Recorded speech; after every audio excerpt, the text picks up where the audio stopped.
Bonjour à tous, je vous fais une petite vidéo sur le cycle reproducteur qu'on a vu en classe. Donc, dans le cycle reproducteur, vous avez deux cycles. Le premier qui est le cycle ovarien, qu'on voit ici, et vous avez le cycle menstruel.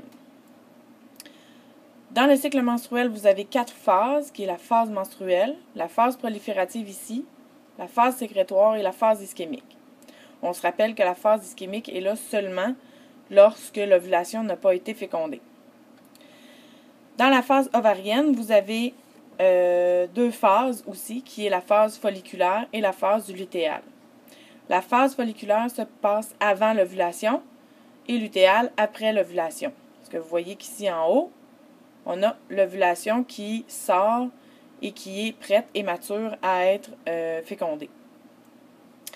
Pour que tout ça arrive, il y a bien sûr libération d'hormones, toujours par l'adénohypophyse, qui va libérer tout au long de votre cycle de l'estrogène et de la progestérone.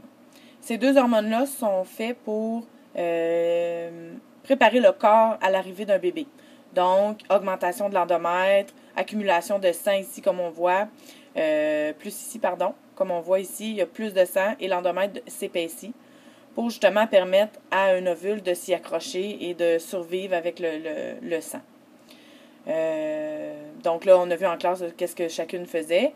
La FSH et la LH, là je suis un petit peu plus haut, on ne le voit pas dans l'image, va s'occuper, elle, plus de mettre à maturation complète l'ovule ici. Donc, elle s'occupe plus du cycle ovarien, donc d'amener le follicule à devenir un corps jaune et à libérer l'ovule.